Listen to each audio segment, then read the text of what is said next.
இளைய சூரியன் நேயர்கள் அனைவருக்கும் வணக்கம். நம்ம சேனல்ல இது வரைக்கும் சப்ஸ்கிரைப் பண்ணாதவங்க, கமெண்ட்ஸ் போடாதவங்க, ஷேர் பண்ணாதவங்க தயவு செய்து பண்ணிடுங்க. உங்களை நம்பிதான் இந்த சேனல் நடந்துகிட்டு இருக்கு. இது மக்களுக்கான சேனல்னு உங்களுக்கு தெரியும். உண்மையான கருத்துக்களை வெறுப்பு வெறுப்பு இல்லாம கட்சிகளுக்கு இயக்கங்களுக்கு அப்பாற்பட்டு உண்மைகளை பேசக்கூடியது மட்டும்தான் நம்முடைய நோக்கமா செயல்பட்டுக்கிட்டு வரும். வேற எந்த நோக்கமும் இல்லை. ஆகையால நம்ம சேனலை மக்கள் கிட்ட கொண்டு போய் சேர்க்கறது உங்களுடைய கடமை, பொறுப்பு. அதை நீங்க செய்தீங்கனாலே எனக்கு ஒரு பெரிய உதவியா இருக்கும். அதை செய்வீங்கன்றதை நம்பி இந்த நிகழ்ச்சிக்கு போவோம். வணக்கம். இன்னைக்கு பேரறிஞர் அண்ணா, முத்தமிழறிஞர் டாக்டர் கலைஞர், அதே போல மாநில சுயாட்சி புத்தகத்தை எழுதின மிகச்சிறந்த ஆளுமை என்று கருதக்கூடிய மறைந்த முரசொலி மாறன் ஆகியவர்களை பற்றி நம்முடைய நாம் தமிழர் கட்சியினுடைய தலைமை ஒருங்கிணைப்பாளர் சீமான் அவர்கள் பேசியுள்ள பேச்சுக்கள் வெளிவந்திருக்கிறது. அதை பற்றி பல்வேறு கருத்துக்கள் நிலவி கொண்டிருந்தாலும் கூட நாம் இது சம்பந்தமாக பேசவிருப்பதால் நம்மிடையே அருமை அண்ணன் பசும்பொன் பாண்டியன் அவர்கள் இணைந்திருக்கிறார்கள். அவரிடம் பேட்டி காண்பதற்கு முன்பாக சீமான் அவர்களுடைய ஆடியோ பேச்சு முடிந்தவுடன் நிகழ்ச்சியை தொடங்குவோம். நன்றி.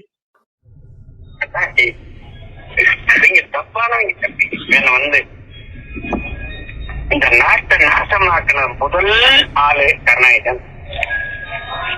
அண்ணாதுரை வரைக்கும் சரியா இருந்த ஆடு அவன் ஆரம்பிச்சு விடுறான். அண்ணாதுரை பல ஓல்மாரி புண்டைக்கு வீட்டுக்குள்ள நுழைறான். அதுல கருணாநிதி அக்கா புண்டைக்குள்ள நுழைறான். முரசொலி மரம் அம்மா புண்டைக்குள்ள நாடு புண்டைய இதுதான் கதை. அதுக்கப்புறம் எம்ஜிஆர் வரான். அவன் பல பொண்டாட்டி பல தனிநாடு தீர்மானம் போடுறார். திராவிட முன்னேற்ற கழகம் தனிநாடு தீர்மானம் போட்டு நாடாளுமன்றத்தில் இந்திக்காருடைய நடுவுல உட்கார்ந்து சிங்கத்தின் குகைக்குள்ளே சென்று சிங்கத்தின் பிடரியை உலுக்கி வர்றாருன்னா எந்நாட்டு பெர்னாட்சா இந்நாட்டு இங்கர்சா கரிபால்டி அண்ணா. இந்த அண்ணாவை பேசுறதுக்கு இந்த கபோதி நாய், புறம்போக்கு நாய், பிச்சைக்காரனா ஈழத்தமிழ் சொல்லி வாழ்ந்துகிட்டு இருக்கிற கார் வாங்கிட்டு அதுல வாழ்ந்துகிட்டு இருக்கிற நாய், ஒரு நடிகை தேவடியாமானை சீமான் பேசிட்டு இருக்க, அதுக்கு நீ பதில் சொல்ல முடிச்சு கடைசி வரைக்கும். இந்த பக்கம் விஜயலட்சுமி உட்கார வச்சு, இந்த பக்கம் கைலிவுடைய உட்கார வச்சு அவர் காலில் நடுவு அமைக்க விட்டாரு. திருட்டு நாய், கொல்ல மாதிரி பையன் பிரபாகரன் ஒரு நொடியில சந்திச்ச நாய். எங்களை மாதிரி பிரபாகரனுடைய இந்தாடா நீ கொல்ல மாதிரி பையன். ஒரு பொண்ணு ஊரு கூட உன்னைய தேவடியாமானே செருமானை செருப்புல அடிப்பான்னு சொல்லிட்டு இருக்கு. அதுக்கு மான ரோஸ் உப்பு போட்டு சாப்பிடாடா. நீ ஒரு தாய் பொறுக்கிறாடா. அண்ணா பேசுனவன் உடம்புல ஒரு ரத்தம், எலும்பு, சதை, உன் பொண்டாட்டி, உன் பிள்ளை, உன் வீடு, நாய் அத்தனை வாழ்றது ஈழத்தமுடைய கண்ணீரில் வசூல் செய்து பிழைச்சுக்கிட்டு இருக்கிற பிச்சைக்கார நாய், எச்சிக்கல நாய்.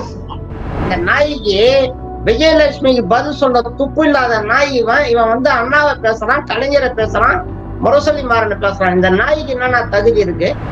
50-50 வாங்கி அடிச்சு குடிச்சுக்கிட்டு நீ பாதி சாட்டை பாதி அடிச்சு குடிச்சுக்கிட்டு திருட்டு பண்ணல 125 ரூபா சரக்கு வாங்கி அடிச்சுட்டு 2 வேல அதை லீக் அவுட் பண்றாங்க வெளியே. எப்படி லீக் அவுட் பண்றாங்க?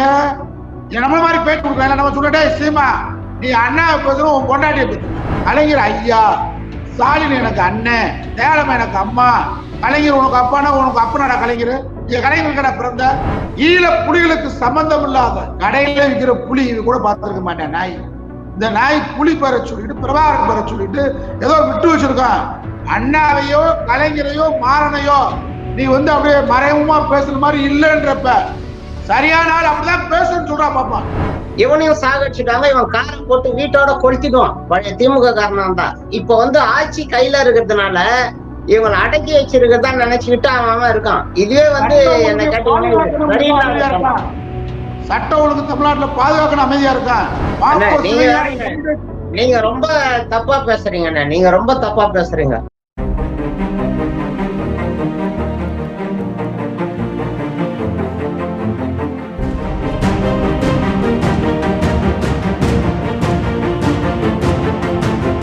தோழர்கள் அனைவருக்கும் வணக்கம். இளைய சூரியன் சார்பாக பொங்கல் புத்தாண்டு நல்வாழ்த்துக்களை தெரிவித்துக் கொள்ள மகிழ்ச்சி அடைகிறோம்.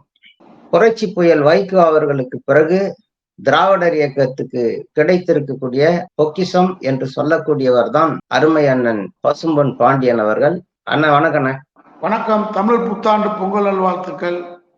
நன்றிண்ணா. நன்றிண்ணா. வணக்கம்ண்ணா. உங்களுக்கும் நேயர்கள் அனைவருக்கும் தமிழர் திருநாள் நல்வாழ்த்துக்கள். மகிழ்ச்சிண்ணே. இன்னைக்கு பாத்தீங்கன்னா இந்த சீமான் பாத்தீங்கன்னா அவரு குடிச்சிட்டு பேசுறாரா இல்ல தெளிஞ்சு வேணும்னே பேசுறாரான்னு தெரியல. இதெல்லாம் வந்து வைரலா ஆயிட்டு இருக்கு. இத பத்தி நீங்க திராவிடர் இயக்கத்தினுடைய தூண்கள்ல ஒருவர் நீங்க என்னென்ன கருத்து சொல்ல விரும்புறீங்க? இதெல்லாம் நான் பெரியாருடைய சிந்தனைகளை, அண்ணாவுடைய லட்சியங்களை ஏற்று சித்தாந்த ரீதியாக, கொள்கை ரீதியாக வளர்ந்தவன். என்னுடைய கொள்கை உயரத்துக்கு, என்னுடைய லட்சிய உயரத்திற்கு சீமான் என்ற தெருப்பொறிக்கு ஒரு ஆளே இல்லை. முதல் நான் இந்த தமிழர் திருநாள்ல இந்த நவீன காலத்தை எட்டப்பேன் கபோதி சீமான பேசுறதுக்கு வேதனையோட பேசுறேன். உண்மைதானே. இவன் வந்து பிரபாகரனுக்கு இவனுக்கு சம்பந்தமே இல்லை. நாங்கெல்லாம் பிரபாகரனோடு களமாடியவர்கள், களத்திலே நின்றவர்கள். கண்டிப்பா உண்மைதானே. கலைஞர் அவர்களால் நாங்கள் தமிழ் உணர்வு, தமிழ் எழுச்சி, தமிழ் பண்பாடு, தமிழ் கலாச்சாரத்தை அவரை எழுத்து வடிவத்திலே படித்து இனமான உணர்வை கொண்டவர்கள் நாங்கள். பிரபாகரனுக்கு களமைத்தவர்கள் நாங்கள். தமிழ்நாட்டில் எங்களை போன்ற கோடானு கோடி திராவிட முன்னேற்ற கழக தொண்டன் அவருடைய தியாகத்திற்கு ஒரு திமுக தொண்டனுடைய கால் தூசிக்காக மாட்டான் சீமா. வேலைகிற பெருந்தகை அண்ணா அவர்களை பேசுவதற்கு உனக்கெல்லாம் என்ன தகுதி இருக்கு? ஈழத்தமிழை சொல்லி உலகம் முழுவதும் வசூல் செய்து பிழைப்பு நடத்தக்கூட எச்சிக்கல நாய் வேலைகிற அண்ணா யார்? அவருடைய கொள்கை உயரம் என்ன? உன மாதிரி சந்து முனையில் சிந்து பாடிய ஒரு அண்ணா தன்னுடைய கன்னி பேச்சு நாடாளுமன்றத்திலே உலக நாட்டுடைய தலைவர் ஜவஹர்லால் நேரு, 120 நாடுகளின் தலைவர் உட்கார்ந்துருக்கிறார். தெற்கிருந்து சாதாரண ஒரு குட்டையா ஒருத்தர் வந்திருக்காரு அண்ணா துறை. அவர் என்ன பெரிய பேச போறாரு அப்படின்னு நேரு மமதியா இருந்தாரு. அண்ணா தன்னுடைய கன்னி பேச்சு சொன்னார், நான் தெருவோரத்தி மக்களின் பிரதிநிதியாக பேசுகிறேன். டேய் சீமா, எல்லாம் பேச முடியுமா எங்கேயாவது? தெருவோரத்தி மக்களின் பிரதிநிதி நாடாளுமன்றத்தில் பேசினார். பிரிவினை தடை சட்டம் வந்த நேரத்தில் அண்ணா பேசினார். நான் ஏன் தனிநாடு கேட்கிறேன்? நீ சரியான ஆம்பளை, தனிநாடு தீர்மானம் போடுறா. திராவிட முன்னேற்ற கழகம் தனிநாடு தீர்மானம் போட்டு நாடாளுமன்றத்தில் இந்திக்காருடைய நடுவுல உட்கார்ந்து சிங்கத்தின் குகைக்குள்ளே சென்று சிங்கத்தின் பிடரியை உலுக்கி வர்ற அண்ணா. நீ வந்து யாரு? அண்ணா வந்து போப்பாட்டவரை சந்திக்கிறார். போப்பாட்டவரை சந்திச்சா 2 நிமிஷம் தான் அண்ணாவுக்கு டைம் கொடுக்குறாரு. யாரோ தமிழ்நாட்டில இருந்து இந்தியால ஒரு சின்ன மாநில ஸ்டேட்ல இருந்த அண்ணா துறைன்னு ஒருத்தர் வர ஆரம்பிச்சு. அண்ணா உட்கார்ந்து பேச ஆரம்பிச்சோடனே 1.5 மணி நேரம் போப்பானவர் அண்ணாட்ட பேசிட்டு வெளியே வரும்போது போப்பானவர் எப்பயுமே ஒரு நினைவு பரிசு கொடுக்கக்கூடிய வழக்கம். சந்திக்கவர்கள் கொடிநாய் எல்லாம் ஒரு சாக்கடை பைய கூவநாத்துல வீசக்கூடிய நாய் இவன். அண்ணா எவ்வளவு பெரிய இமயத்தின் சிகரம் எவரெஸ்ட் அண்ணா, அறிவின் சிகரம், ஆற்றலின் சிகரம், தென்னாட்டு பெர்னாட்சா, இந்நாட்டு இங்கர்சால், கரிபால்டி அண்ணா. இந்த அண்ணாவை பேசுறதுக்கு இந்த கபோதி நாய், புறம்போக்கு நாய், பிச்சைக்கார நாய், ஈழத்தமிழ் சொல்லி வாழ்ந்துகிட்டு இருக்கிற கார் வாங்கிட்டு அதுல வாழ்ந்துகிட்டு இருக்கிற நாய், ஒரு நடிகை தேவடியாமானே சீமான் பேசிட்டு இருக்க, அதுக்கு நீ பதில் சொல்ல முடிச்சு கடைசி வரைக்கும்? அண்ணா போப்பாண்டவர்கிட்ட விடைபெறும்போது போப்பாண்டவர் கேட்கிறார், அண்ணா அவர்களே உங்களுக்கு விருப்பமானதை சொல்லுங்கள், உங்களுக்கு என்ன தேவை? நீ எல்லாம் போயிருந்தானக்கு சீமான் போயிருந்தா இன்னும் 2 பொண்டாட்டி ஒண்ணு கேட்டிருப்பான். அளவாணி பையன் கேட்டிருப்பான். போப்பாண்டவர் வந்து எனக்கு ஆமக்கறியை சமைச்சு போட்டாரு, அந்த டேபிள் அவ்வளவு பெரிய டேபிள் இருந்தது, அதுல 25 கிலோவை சமைச்சு போட்டாருன்ட்டு இந்த பெருமையை தான் பேசுவோம். அவர் தூங்கும் போது என் தோல் மேலதான் படுத்து தூங்கினாரு. அவருக்குதான் வந்து போப்பாண்டவனா இருந்தா எப்படி பண்ணணும்ன்றத பயிற்சி நான் கொடுத்தவங்களாம் அளந்திருப்பான். இங்க வந்து எனக்கு போப்பாண்டவர் ராத்திரி கூட கால் அமைக்கி விட்டாருன்னு இருப்பான். இந்த பக்கம் விஜயலட்சுமி உட்கார வச்சு, இந்த பக்கம் கைலிவலியை உட்கார வச்சு அவர் கால நடுவு அமைக்கி விட்டாரு இருப்பான். திருட்டு நாய், மொல்ல மாதிரி பையன். பிரபாகரன் ஒரு நொடியில சந்திச்ச நாய். எங்களை மாதிரி பிரபாகரனோட இருந்தாடா நீ? போப்பாண்டவர் வெளியேறும் போது அண்ணா கேட்கிறார், அவர் சென்றது தமிழ்நாட்டில இருந்து. போப்பாண்டவர் எதிர்பார்த்தது வேறு. கோவா விடுதலை வீரன், பிரெஞ்சு கட்டுப்பட்ட ரானடே என்பவர், அந்த நாடு கோவா மாநிலம் விடுதலை ஆகிவிட்டது. ஆனாலும் சுதந்திரத்துக்காக போராடிய ரானடே என்பவன் சிறையில் அடைபட்டு கிடக்கிறான். போப்பாண்டவர் நீங்கள் சொன்னால் அவன் விடுதலை ஆவான். உலகத்தில் எங்கு அடிமை இருக்கிறானோ, எங்கு அடிமைப்பட்டு கிடக்கிறானோ, அடிமை விலங்கை உடைப்புதான் திராவிட இயக்கம். பெரியார் சிந்தனை அண்ணாவின். போப்பாண்டவரை சந்திச்சு அண்ணா என்ன கேட்கிறா? தமிழ்நாட்டுக்கு கேட்கல, அவர் வீட்டுக்கு கேட்கல, கோவா விடுதலை வீரன் சிறையில் இருக்கிறான், நீங்கள் சொன்னால் அவன் வெளியில் சுதந்திர காட்டை சுவாசிப்பான். போப்பாண்டவர் மெய் சிரித்து போனார். எங்கோ ஒரு விடுதலை வீரனுக்காக குரல் கொடுக்கிறாரே அண்ணா, யார்? எவ்வளவு பெரிய இமைய அண்ணா. அதே மாதிரி 7 பல்கலைக்கழகத்துக்கு அண்ணா செல்கிறார். சென்ற நேரத்திலே மாணவர்கள் அண்ணாவை சுத்துகிறார்கள். சும்மா பேரறிஞர் எல்லாம் சொல்லல. விகாஸ் என்ற வார்த்தை கண்டினியூவா தொடர்ச்சியாக 3 முறை வரை சொல்லுங்கள் சொல்லுகிறாங்க. அண்ணா சொல்லுகிறார், one sentence end with because. Because is a conjunction. ஏனென்றால் என்ற வார்த்தை ஏனென்றால் முடியாது. ஏனென்றால் என்பது முடிவுறாத சொல். ஏண்டா அவர் அண்ணாவுடைய பொடி போடுவர், இந்த பொடிக்கு சமமான அண்ணா மூக்குல சளிக்கு சமமான நீ சீமா அண்ணாவுடைய எச்சிக்கு சமம் கூட கிடையாதா? அண்ணாவுடைய துப்புன எச்சிக்கு கூட நீ சமானம் கிடையாது. திருட்டு பையன், முல்ல மாதிரி பையன். ஒரு பொண்ணு ஊரு பூரா உன்னைய தேவடியா மானே செருமானை செருப்பு கூட அடிப்பான்னு சொல்லிட்டு இருக்கு. அதுக்கு மான ரோஸ் உப்பு போட்டு சாப்பிடாடா. நீ ஒரு தாய் பிறந்தாடா. அண்ணா பேசுனவன் தூக்குப்பட்டு சாக வேணா. அண்ணா வேற அப்படி பேசிருக்காங்கடா. உலகத்துல எந்த தலைவனவாது இப்படி ஒரு பொண்ணு வந்து பகிரங்கமா பொதுவெளியில உன் தாயை சொல்லுதே, அதுக்கே வக்கத்து துப்பற்ற நாய் உலகத்துல வந்து பிச்சை எடுத்து வாழ்ந்துகிட்டு இருக்கிற ஒரு பிச்சைக்காரன் நாய் முரசொலி மாறனை பத்தி பேச உங்கடா யோக்கியது இருக்கு, உங்கடா தகுதி இருக்கு. நீ ரோட்ல இளையத்தொழிலை பத்தி பேசுறான், அதுக்காக வசூல் பண்ணிக்கிட்டு இருக்கலாம், பழைச்சுக்கிட்டு இருக்கலாம். உடம்புல ஒரு ரத்தம் எலும்பு சதை, உன் பொண்டாட்டி உன் பிள்ளை உன் வீடு நாய் அத்தனையும் வாழ்றது ஈழத்தமுடைய கண்ணீரில் வசூல் செய்து பிழைச்சுக்கிட்டு இருக்கிற பிச்சைக்கார நாய் எச்சிக்கல நாய் சினிமா. முரசொலி மாறன் நாடாளுமன்றத்திலே பேசுகிறார். என் உடன்பிறவா சகோதரன் ஈழத்திலே வாழுகிறார். விடுதலை புலிகளுக்கும் எங்களுக்கும் தொப்புள் கூடிய உறவு. உன்னை மாதிரி சந்து முனையில சிந்து பாலடா நாடாளுமன்றத்துல முரசொலி மாறன் பேசினார். அவர்கள் மாநில சுயாட்சி புத்தகத்துல ஒரு வரி உனக்கு தெரியுமாடா? அந்த ஒரு வரிக்கு நீ சம்மாவையா? தோகா மாநாட்டில் உலக நாட்டில் கூடிய அத்தனை நாடுகளும் கலந்து கொண்ட ஒரு தோகா மாநாட்டில் ஏன் டெவலப்டு கண்ட்ரிஸ், டெவலப்பிங் கண்ட்ரிஸ், வளர்ந்த நாடுகள், வளர்ச்சியடைய நாடுகள், இங்கே ஏற்படக்கூடிய சுகாதார சீர்கேடுகள் குறித்து ஒரு விளக்கத்தை கொடுத்தார். உலக நாடுகள் முரசொலி மாறனுடைய மூளையை பெற்று பயனடைந்தது தோகா மாநாட்டில். கலைஞருக்கு துணைவி மனைவி. அவர் பகிரங்கமாக தன்னுடைய மனைவி ராஜாத்தி என்று திருமணம் செய்து கொண்டார். உனக்கு விஜயலட்சுமி மனைவின்னு சொல்ற கூட துப்பு இல்லையே. விஜயலட்சுமி இவன் பெரிய வீரம் மாதிரி பேசிட்டு இருக்கான் இல்லைங்களா? இந்த மாதிரி வந்து பெண்களை வந்து ஏமாத்தி அவங்களுடைய கற்ப சூறையாடி இந்த மாதிரிலாம் வந்து ஒரு ஆண்மைத்தனம் இல்லாத இவன் வந்து ஒரு பேடித்தனமா வந்து ஒரு பெண்களை கேட்கறதுக்கு ஆள் இல்லைன்றதுனால எப்படி வேணாலும் பாலியெல்லாம் சுரண்டலாம்னு சொல்லிட்டு சுரண்டிக்கிட்டு இருக்கான். ஒரு தற்குறி நாய். கலைஞருடைய வசதி, அவருடைய ஆளுமை, அவருடைய திறமைக்கு அவர் நினைச்சிருந்தாருன்னா ராஜாத்தி அம்மான்ற கேரக்டரே மறைச்சிருக்கலாம். அவரு வெளி உலகத்துக்கு வராம மறைச்சிருக்கலாம். அவரை வெளி உலகத்துக்கு வராம மறைக்காம அவங்களும் ஒரு பெண்ணுதான், அவங்களுக்கும் சம உரிமை இருக்கு, அவங்களுக்கும் மனசு இருக்குது, அவங்களுக்கும் ஆசாபாசம் இருக்கு. அவங்கள இருட்டறையில வைக்க கூடாது, வெளி உலகத்துக்கு அவங்களையும் கொண்டாடணும்ட்டு தனக்கு எவ்வளவு அவமானம் அவ பெயர் நடந்தாலும் பரவாயில்ல, அவங்க வெளி உலகத்துக்கு சுவாச காற்றை வந்து அவங்க சுவாசிக்கணும் அப்படின்றதுனால தன்னுடைய மனைவி தன்னுடைய மகள் கனிமொழி இதெல்லாம் கொண்டாடுறவர் தான் ஒரு ஆண் மகன். ஆண்மைத்தனம்ன்றது அதில் தான் இருக்கு இல்லையா? இந்த நாய்க்கு கேக்குறேன் நான், இந்த நாய்க்கு விஜயலட்சுமிக்கு பதில் சொல்ற துப்பு இல்லாத நாய் இவன் வந்து அண்ணாவை பேசுறான், கலைஞரை பேசுறான், முரசொலி மாறனை பேசுறான். இந்த நாய்க்கு என்னன்னா தகுதி இருக்கு? இவன் பேக்கரி இந்த வடிவேலு படத்துல வரா மாதிரி நாம் தமிழர் கட்சியை இவன் எப்படி வாங்கணும்? இவன் ஏற்கனவே சொல்றான், நான் வந்து சுடுகாட்டுலதான் படுத்துவேன், பிச்சைக்கார பையன். பிச்சைக்கார நாய்க்கு எப்படி அந்த கட்சி வந்தது? பிச்சைக்கார நாயால இன்னைக்கு எப்படி 3 லட்சம் ரூபாய் வந்து வாடகைக்கு வீடு இருக்கான்.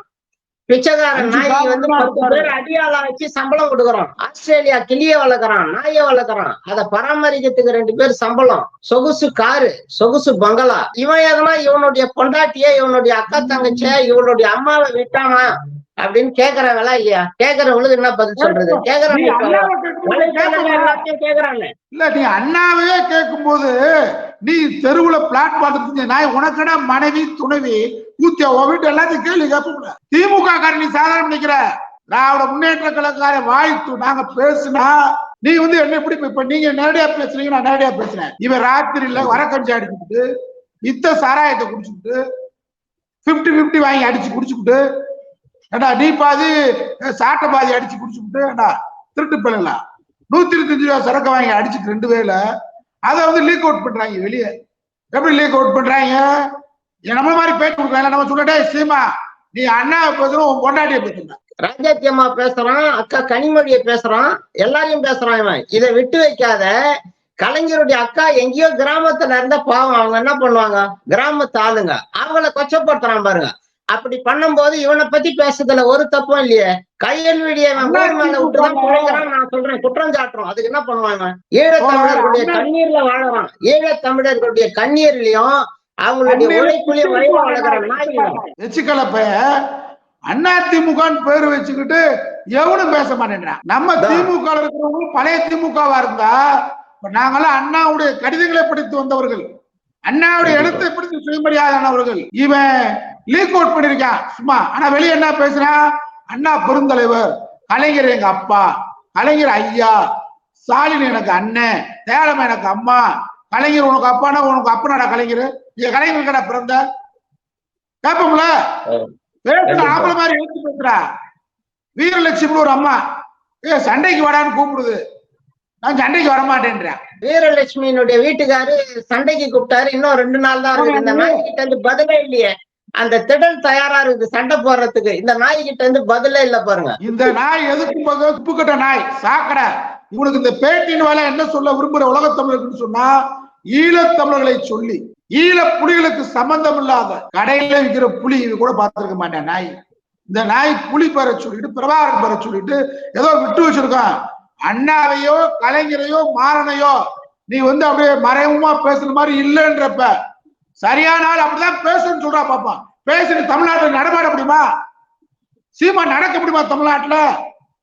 நீங்க சொல்ற மாதிரி பழைய திமுக காரங்கெல்லாம் இப்ப இருந்தாங்கன்னா இவன் வசிக்கிற பகுதியில வீட்டை விட்டு வெளியில வர முடியாது. அந்த வார்டு செயலாளரே இவனை ஒதுக்குவான். இப்போ உங்களுக்கு நான் என்ன சொல்றேன்னு கேட்டா, யார் வராங்களே என் தலைமையிலான அண்ணா திராவிட மக்கள் முன்னேற்ற கழகம் சீமான் பகிரங்கமா சொல்லு, நான் அப்படிதான் பேசுறேன்னு சொல்றா பாப்பான். பேசியாச்சுன்னா வீட்டை விட்டு வெளியே வர முடியாது. எச்சரிக்கை சீமானுக்கு. இது என்ன சொல்றாங்க, என் பேச்சு யாரோ தப்பா போட்டு விட்டாங்க, லீக் அவுட் ஆயிடுச்சுன்னு சொல்றேன். ஆனா நான் பேசுனேன், முரசொலிமாறனை பேசுனேன், அண்ணாவை பேசுனேன்னு சொல்றா பாப்போம். உனக்கு தைரியம் இருந்தா பொது வழியில பேசிட்டு நீ போயிருப்பா வீட்டுக்கு. இல்ல அது கூட இருக்கட்டும். இவங்க அரசியல்வாதியை பேசுறது வேற, முரசொலிமாறனுடைய அம்மாவை பேச வேண்டிய அவசியம் இல்ல. கலைஞரோட அக்கா என்ன பாவம் பண்ணாங்க? அரசியல்வாதி விமர்சனம் பண்ண, அது கூட நாகரிகமா பண்ணணும்ன்றது வேற. இது அநாகரிகம், தப்பு.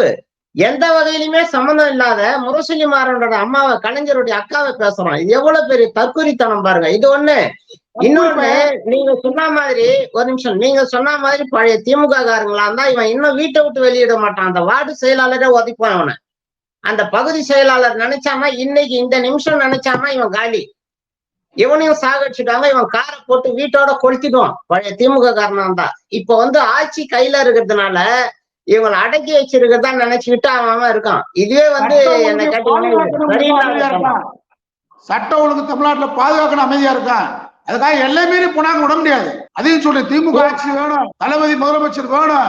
அதுக்காக இந்த சீமான் மாதிரி பொறுக்கி நாய, புறம்போக்கு நாய, எச்சுக்கல நாய பேசுறத நாங்க அனுமதிக்க முடியாது. தனிநபர் விமர்சனம் பண்ணா நான் சீமான் தாயார பேச வேண்டி வரேன், உங்க அக்கா பேச வேண்டி வரேன், அவன் பொண்டாட்டிங்க பேச வேண்டி வரும், அவன் கூட இருக்க ஒரு மாமாக்காரங்க அவங்களும் பேச வேண்டி வரும்.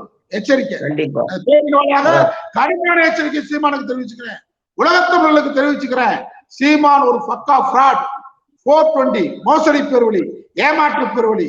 அவன் அரசியலிருந்து அப்புறப்படுத்த வேண்டியவன். இன்றைக்கு இந்தியாவில் மிகப்பெரிய ஒரு போர் நடந்துகிட்டு இருக்கு, ஆரிய திராவிட போர். இந்த ஆரிய திராவிட போரில் நாம் மானமுள்ளவர் ஒரு பக்கம் நிக்கிறான், மானம் கெட்டவர் ஒரு பக்கம் நிக்கிறான். அந்த மானம் கெட்டவர் நடமாடும் எட்டப்பன் தான் சீமான். இந்த சீமானை அரசியல் களத்தில் ஏற்கனவே ஒண்ணுமே இல்ல, சும்மா அவனா தவிக்கிட்டு இருக்கிறான், 4 வேலை வச்சுட்டு தவிடுக்கிறானே தவிர அவனுடைய ஆட்டம் நிறுத்தப்படும். அடங்க மறுத்தால் நீ அடக்கப்படுவாய். எச்சரிக்கை. சீமானுக்கு என்னை பொறுத்தவரை என்ன சொல்ல கடமைப்பட்டுங்கன்னா, நீ 3வது கட்சியெல்லாம் தமிழ்நாட்டில் கிடையாது. திராவிட இயக்கம் தான் தமிழ்நாட்டில் இந்த கடல் உள்ள வரை, கடைசி மனிதனுக்கு வரை திராவிட இயக்கம் தான். பெரியார் பேரை, அண்ணா பேரை, கலைஞர் பேரை சொல்ற ஆட்சி தான் இங்க நடக்க. அதனால இவன் இந்த உருட்டுற வேலையில இங்க வச்சுக்கிற கூடாது. இவர உருட்டுற வேலை, அதாவது விஜயகாந்த் உயிரோடு இருக்கும்போது தெலுங்குன்றது, அவர் கேப்டன் அவர் எதிர கேப்டன், அவருக்கு அப்ப அவர் ஒரு காகிதத்துல கூட கேப்டன் இல்ல, தண்ணியில கேப்டன். இவர் குடிகார நாய். இந்த நாய் ஒரு குடிகார நாய். இந்த நாய் வந்து குடிக்கிறது ஓம் காசுல குடிக்கல, உழைச்சு குடிக்கல, ஊர் பயிட்ட பூரா வசூல் பண்ணிட்டு குடிச்சுக்கிட்டு இருக்கிற நாய்.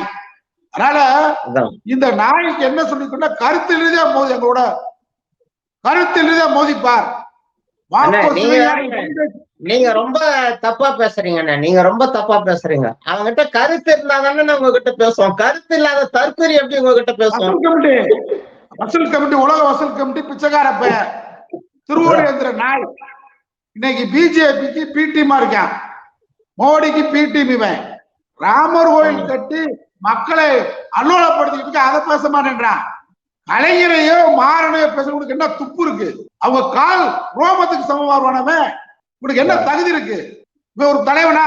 நீ தலைவனா வர முடியுமா? தமிழ்நாட்டுல வர விட்டுருமா உடனே? நாங்க ஒரு வார்டு கண்டிப்பா ஒரு வார்டு இப்ப இப்படி எல்லாம் வந்து பேசிக்கிட்டு இருக்கிற இந்த சீமானினுடைய பேச்சை பார்த்து அமைதி காக்கிற திமுகவுக்கு உங்களுடைய கருத்து என்னன்னா, நீங்க என்ன கோரிக்கை வைக்க போறீங்க? திமுக என்ன சொல்லுறேன்னா, அண்ணா வந்து நம்மள சொன்னாரு, தம்பி கத்தியை தீட்டாதே புத்தியை தீட்டுவான். ஆனா பெரியார் சொன்னாரு, நீங்க ஐயா என்ன சொன்னாருன்னு கேட்டா, மகாத்மா காந்தியை கொலை செய்தார்கள், அதை கொண்டு உங்களுக்கு ஒரு நிலைமை ஏற்பட்டா என்று ஐயாட்ட கேட்டாங்க பெரியார். ஐயா சொன்னாரு, நான் எதிரி அடையாளம் காமிச்சிட்டேன், எனக்கு எதிரி பாப்பான்னு சொல்லிட்டேன், மகாத்மா காந்தி மாதிரி ஏன்ட்ட வரமாட்டான். ஏன்னு கேட்டா மகாத்மா காந்தி எதிரி அடையாளம் காட்டல, நான் அடையாளம் காட்டிட்டேன். என் போனா சுடுகாட்டுக்கு போறதுக்கு முன்னாடி எதிரிய என் ஆள் தோசம் பண்ணிடுவான், பாப்பா ஒருத்த கூட இருக்க மாட்டான், அக்கறைகாரம் எரியும்டார். அதே ஐயா தான் சொன்னாரு, நீ எப்பவுமே தீப்பெட்டியும் கையில வச்சுக்க, பெட்ரோல் கேனையும் கையில வச்சுக்கிட்டாரு, எதிரிட்ட ஜாக்கிரதையா இருக்கணும்னு சொல்லியிருக்காரு. அதனால நான் பழைய திமுக காரங்களுக்கு என்ன சொல்றேன்னு கேட்டா, ஆட்சி இருக்கு, சட்டம் ஒழுங்க பாதுகாப்போம், அது வேற. அதற்காக தலைக்கு மேல வெல்லும் போது அண்ணாவே பேசிட்டான், மாறன பேசிட்டான், நம்முடைய உயிர் மூச்சான முத்தமிழ் கலைஞரை பேசிட்டான். அமைதி காக்கணுமா? கடமை கண்ணியம் கட்டுப்பாடு அண்ணா சொன்னாரு. இவனை ஒருத்தன் விஜயலட்சுமி தேவடியா மாறேன்னு அந்த அம்மா சொல்றாங்க, அதுக்காக நம்ம பொறுமையா இருக்க வேண்டிய அவசியம் இல்ல. பொறுமைக்கும் எல்லை உண்டு, கொடுவாளினை இடடா கொடியோர் செயலறவே பாரதிதாசன் சொல்லியிருக்காரு. திமுக நான் அதான் சொல்லிக் கொள்ள விரும்புறேன். கான்ட்ராக்ட் ஆட்சி இருக்கு, சம்பாதிப்போன்னு புதிய தலைமுறை இருக்காதீங்க, இதை அலோ பண்ணக்கூடாது. நமக்கு அண்ணாவும் பெரியாரும் கலைஞரும் இந்த தமிழனை தலைமுறை செய்த தலைவர்கள். கல்வி, வேலைவாய்ப்பு, பிற்படுத்தப்பட்ட, தாழ்த்தப்பட்ட, அடக்கப்பட்ட, ஒடுக்கப்பட்ட புண்மை திரையா இருந்த நம்மை வாழ வைத்த தலைவர் கலைஞர், பெரியார், அண்ணா. அந்த தலைவர்களை ஒரு புறம்போக்கு நாய், எட்டுக்கிழமை நாய் அடிச்சா கேட்க நாதி இல்லாத ஒரு அநாத நாய் பேசிருக்காங்க. இதை திமுக அனுமதிக்க கூடாது என்பது வேண்டுகோள். கண்டிப்பான. இப்ப நான் எப்படி புரிஞ்சுக்கிறேன்னு கேட்டீங்கன்னா, உங்களுடைய கருத்துல இருந்து அர்ஜுன் சம்பத் ஆளுங்க வந்து விடுதலை சிறுத்தைகள் கட்சியினுடைய தலைவர் அண்ணன் தொல் திருமாவளவனை அவதூறா இதே போலதான் பேசினாங்க. பேசும்போது விடுதலை சிறுத்தைகள் கட்சியை சார்ந்த அந்த தோழர்கள் என்ன பண்ணாங்கன்னா, அர்ஜுன் சம்பத் அவருடைய வீட்லயே போயிட்டு சந்திச்சு அவர் ரூமுக்குள்ளவே கூட்டுன்னு போயிட்டு கதவை தாப்பால் போட்டுட்டு அவரை கவனிக்க வேண்டிய விதத்துல கவனிச்சாங்க. நல்லா கவனிச்சு அவருடைய சட்டெல்லாம் கசங்கி போயிருந்ததெல்லாம் வேற சட்டையை மாத்த சொல்லிட்டு, ஏன்னா அன்பா கட்டி தழுவி இருப்பாங்க உள்ள, தப்பா எதுவும் எடுத்துக்காதீங்க. சட்டையெல்லாம் மாத்திட்டு கட்டி பிடிச்சு அன்பா பேசும்போது ஆனந்த கண்ணீர் எல்லாம் ரொம்ப வடிச்சிருப்பாரு. அதனால கண்ணெல்லாம் தொடச்சிட்டு கண்ணீரெல்லாம் தலையெல்லாம் வாரி விட்டுட்டு அந்த ரூமை திறந்து வெளியில அவரை கூட்டிட்டு வந்தாங்க அர்ஜுன் சம்பத்தை. வெளியில வந்து அவர் சொன்னாரு, அண்ணன் திருமாவளவனை வந்து நான் தப்பா பேசியிருந்தா மன்னிச்சிங்க, நான் அப்படிலாம் பேசல, அவர் எவ்வளவு பெரிய அறிவாளி, எவ்வளவு பெரிய திறமசாலி, அமைப்பாய் திரள்வோன்ற புத்தகத்தை இப்பதான் கொடுத்தாங்க, நான் படிச்சுட்டேன், எங்க ரூமுக்குள்ள படிச்சுட்டேன், நல்லா அருமையா இருக்குது, இனிமே நான் அப்படிலாம் நடந்துக்க மாட்டேன், அண்ணன் மன்னிச்சுக்கணும் திருமாவளவன் அப்படின்ட்டு சொன்னாரு. அந்த தோழர்கள் அவரை போயிட்டு உள்ள கவனிக்க வேண்டிய விதத்துல கவனிச்சு வெளியில வந்து இந்த பேட்டி கொடுத்தாரு. அந்த அணுகுமுறையாவது சீமானுக்கு திமுக காரங்க பின்பற்றணும்ன்றத நீங்க சொல்றதா நான் எடுத்துக்கிறேன். அண்ணாவினுடைய அந்த தம்பிக்கு கடிதம் புத்தகம், அண்ணாவின் தம்பிக்கு கடிதம், முரசொலி மாறனுடைய மாநில சுயாட்சி ஏன், இந்த புத்தகத்தெல்லாம் உள்ள போயிட்டு ரூம்ல கொடுத்து நல்லா சீமான் அங்க இருக்கிற பகுதி செயலாளர் நினைச்சாருன்னே போதும், ஆயிரக்கணக்கான தொண்டர்கள் அவருக்கு பின்னாடி இருக்கான், ஒரு போன் அடிச்சா உள்ள போயிட்டு அவரை கவனிக்க வேண்டிய விதத்துல கவனிச்சா அவர் திருந்திடுவாருன்னு நான் நினைக்கிறேன். இப்ப உங்களுடைய கருத்து சொல்லுங்க. உங்க கருத்து, என் கருத்து, சீமான் வந்து இத பேசல, பகிரங்கமா பேசல, இரவுல தண்ணி அடிச்சுட்டு பேசுன மாதிரி உணர்னது வெளியே வந்திருக்கு. இதுக்கு சீமான் பதில் சொல்லல. நான் இப்படிதான் பேசுவேன் கலைஞரை, இப்படிதான் அண்ணாவை பேசுவேன், இப்படிதான் முரசொலி மாறனை பேசுவேன் அப்படின்னு பகிரங்கமா தைரியமான ஆம்பளை ஒரு தாய் ஒரு தகப்பனுக்கு பிறந்திருந்தால், நான் முரசொலி மாறனை பேசியது உண்மை, கருணாநிதியை பேசியது உண்மை, அண்ணாவை பேசி உண்மைன்னு எங்கேயாவது பேசினால் நீங்க சொல்ற பாலிசிக்கு நான் இல்ல, நான் மேடை அறிவேன், சீமான் வீடு புகுவேன். நன்றிண்ணே, உங்களுடைய கருத்துக்கு எங்களுடைய நன்றியை தெரிவிச்சுக்கிறோன்னு மகிழ்ச்சின்னு. நேயர்களுக்கு இதை அப்படியே பகிர்வோம், அவங்களுடைய முடிவு எடுக்கட்டும், எது நல்லது எது கெட்டதுன்றதை அவங்க முடிவு எடுக்கட்டோன்னு. உங்களுடைய கருத்துக்களுக்கு என்னுடைய நன்றிண்ணே. நிகழ்ச்சிக்கு பங்கேற்றதுக்கு இளைய சூரியன் சார்பா நன்றியை தெரிவிச்சுக்கிறோம். நேயர்கள் நம்ம சேனல் உங்களை நம்பிதான் இருக்கு. சப்ஸ்கிரைப் பண்ணுங்க, லைக் பண்ணுங்க, ஷேர் பண்ணுங்க. அப்பதான் நம்முடைய கருத்துக்கள் போய் சேரும்ன்றதை தெரிவிச்சுக்கிட்டு என்னுடைய நெஞ்சார்ந்த நன்றியை தெரிவிச்சுக்கிறேன். நன்றி, வணக்கம். நன்றி, வணக்கம்.